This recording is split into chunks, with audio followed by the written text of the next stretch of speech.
Brothers and sisters, I'd like to share something about the economy and also about health in these United States. The two are, of course, interrelated. And let's begin with taking notice that just now, a $1 trillion infrastructure package and a $3.5 trillion spending package are before Congress. Needless to say, the stock market has reached a record high. The Consumer Price Index, as of last month, rose 5.4% over the previous 12 months. The Fed is printing money at the rate of $30 billion per week. No wonder there's inflation in raw commodities and in manufactured goods. The housing market is one huge bubble. Wall Street is another. Right here in California, organic heirloom tomatoes are selling for as much as $4 a pound. Organic peaches and nectarines, $4.50 a pound and even more. In 1971, Nixon ended the link between the dollar and gold. So there was no constraint. The printing press, they did not take long to set the printing presses in motion. There was nothing to hold back the deluge of fake money. In a single year, in every single year since then, every single year, the U.S. has always run a budgetary deficit. And since that time, all the U.S. currency is backed by nothing. It's called fiat currency. This has enabled the Federal Reserve to print money to pay for the war in Vietnam and for the space program. And since then, there has been one stimulus package after another. Endless money has created an extraordinary bubble in the stock market. In the 1970s, U.S. governmental debt was around $1 trillion. Now it's $28 trillion. Total U.S. debt, including households, businesses, and government, was over $2 trillion in 1970, and now it's over $85 trillion. A very small group of people have become extraordinarily rich at the expense of those who work hard for a living. The top 0.1% own as much wealth as the bottom 90%. The top 1% has seen its wealth increase by $25 trillion since 2009. This degree of polarization is without precedent in American history.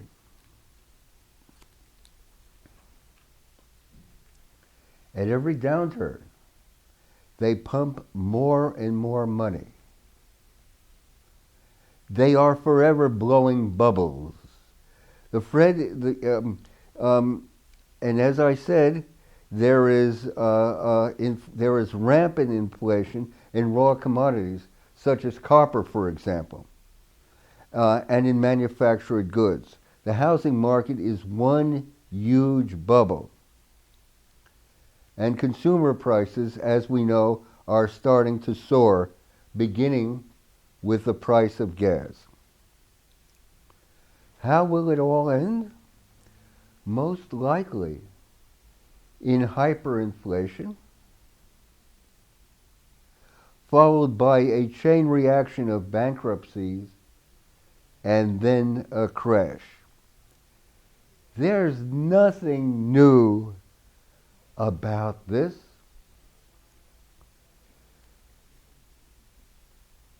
Government after government has resorted to the printing press, and it has invariably ended in disaster.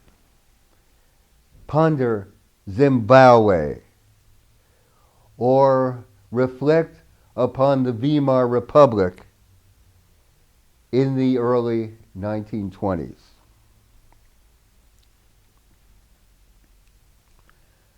These are but symptoms. The bubbles and the exceedingly slow growth over the last decade are indicative of something more profound. Let's go deeper. It was America that was at the forefront of the Industrial Revolution. It was America that showed the world how to mass produce everything from automobiles to television sets to airplanes. But now we are witnessing an extraordinary phenomenon, the deindustrialization of America.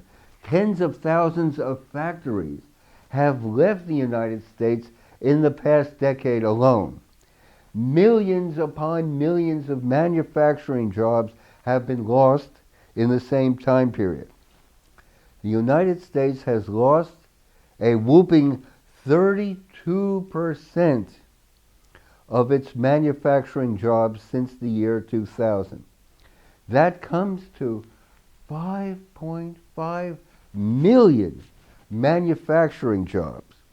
Last year, China shipped $5.63 billion of goods to America, but purchased only $120 billion worth of stuff from here. In other words, there was a $443 billion gap with China. It's ridiculous. We have shifted our manufacturing base to Asia, in particular to China, Vietnam, and Mexico. In conclusion, therefore, America has gone from a manufacturing economy to one based on finance, insurance, and real estate. America has made itself uncompetitive. Instead of rebuilding its industrial base, the engine of accumulation, the only response is to print more money. Just as stagnation and inflation are symptoms of a deeper structural ill, perhaps there's an analogy here. Could it be that there's an analogy between the economy and the healthcare system? Could it be that the pandemic is but a symptom of a deeper ill? An astonishing 60% of the food we Americans eat is ultra-processed. This includes potato chips, candy, breakfast cereals, pizza, chicken nuggets, soda, packaged baked goods, microwavable frozen meals, instant soups, sauces, and much more. Ultra-processed foods weaken the immune system, and they lead to obesity, diabetes, heart disease, and cancer. They contain unnaturally high amounts of sugar, salt, processed oils, and unhealthy fats. They supply only calories. They produce a high as though one had taken some sort of drug. Consider that an astonishing 42.4% of the population is obese. That is 140 million Americans. 140 million Americans are obese. According to the CDC, 79.1% of severe COVID patients are overweight. 79.1% of severe COVID patients are overweight and obese.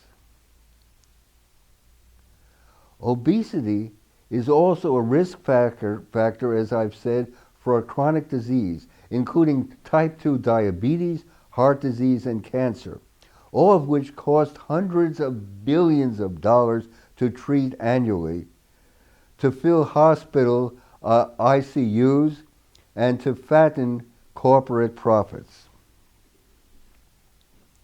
As Dr. Bercola tells us, obesity increases your risk of severe COVID-19 illness and triples your risk of hospitalization. It impairs your immune system, decreases your lung capacity, and increases your risk of ending up on invasive mechanical ventilation. So ultra-processed foods and obesity are important underlying structural factors in the pandemic. Yet little or nothing is done to address them. So we have an analogy here. Just as we have lost 32% of our manufacturing jobs, and this has just been accepted without any recourse or specific programs. And on the other hand, 60% of the food that we eat is ultra-processed, and 42.4% of the population, 140 million Americans, are obese. And in both cases, nothing specific is done to address these profound structural issues. They're simply ignored. And in place of those, and in place of these profound discombobulations, you simply have reliance upon a quick fix, a tech fix, if you will. But it behooves us to look at these deeper causes. Imbalanced unnatural diet, rampant obesity, and the loss of our industrial base.